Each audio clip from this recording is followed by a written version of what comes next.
GTA San Andreas. We're doing the collectibles, spraying the tags, locations 11 through 20, AA Gamer for Life. Okay, in the previous video I mentioned that we're using the bicycle to get around and that we're working from the right hand side of the map to the west side. The concentration of the tags are in this area, so figured I'd get the big bulk of them to start with.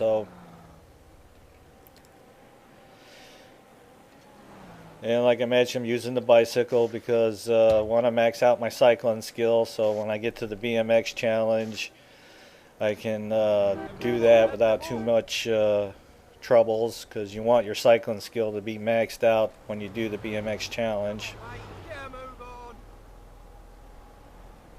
Okay, I was just scoping out a few of the areas where some of the tags are, just so I can get it down.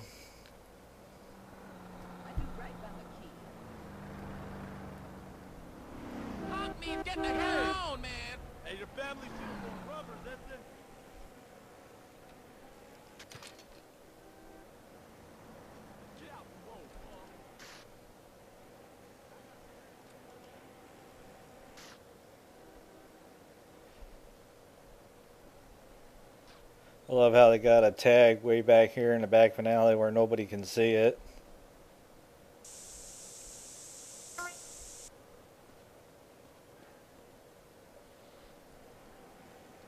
Okay, all the collectibles,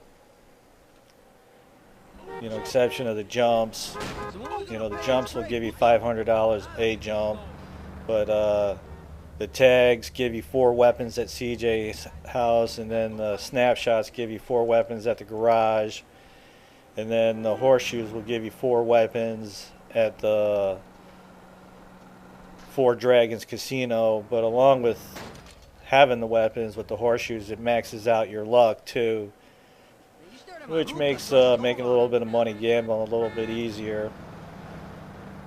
Not that money's really an issue by that point in the game, but nevertheless, it is what it is. If you're trying to get your 100% of the game, you're going to need to do all those.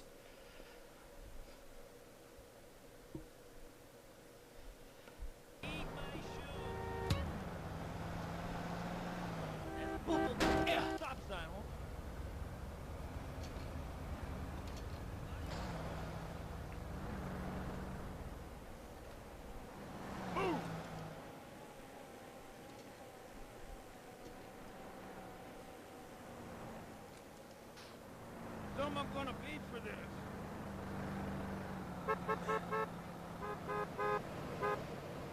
You are not moving when you should be.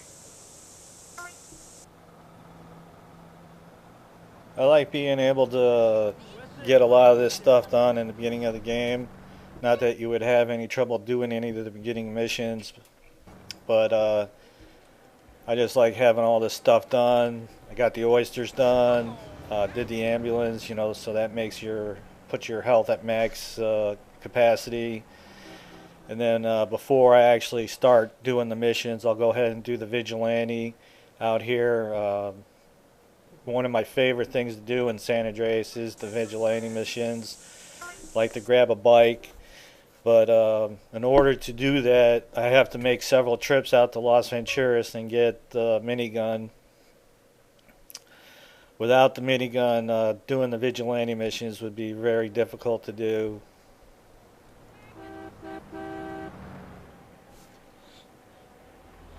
So just look under the weapons if you're interested in how to get the minigun.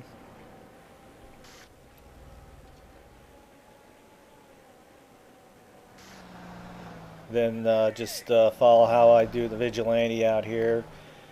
Just grab a motorcycle bike and get to it. It's basically the fastest way to get around. And then when you get a wanted level, just scope the area out for bribes, and you want to know where the armor locations are, and keep a mental note on where the ammo stores are, because you can run into a store to buy armor as well.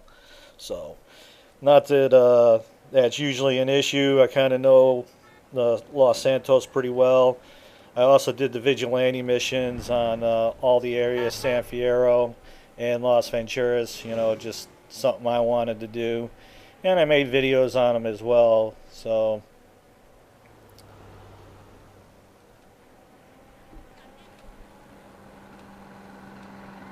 Ese move, por favor. as you can see, we're breaking over 60% on the cycling skill, so that's good. Oh, now you blocking, huh? Il rossi della pinta. Getting all the tags sprayed in the beginning of the game will make getting all your hitman levels on your weapons a lot easier as well. So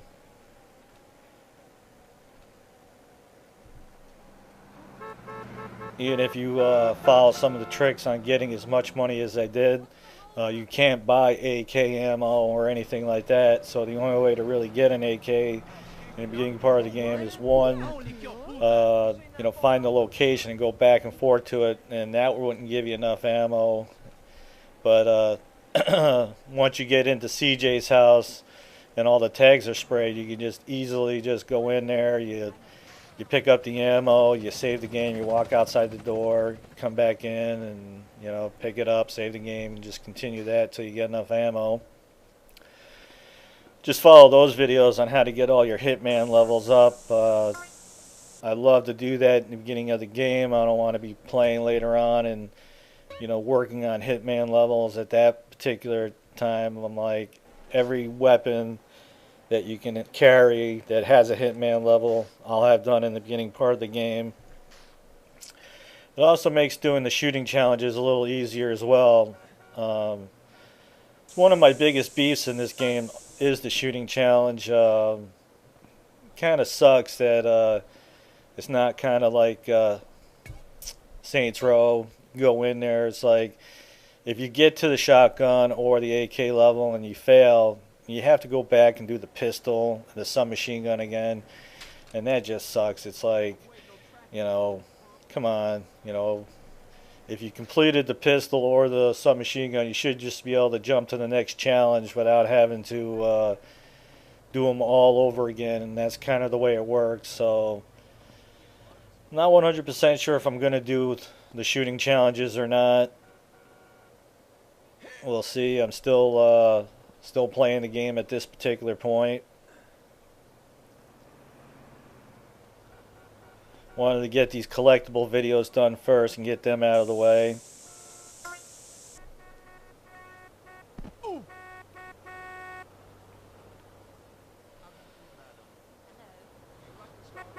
Once I get all the tags done, I'm going to go off and work on my hitman levels.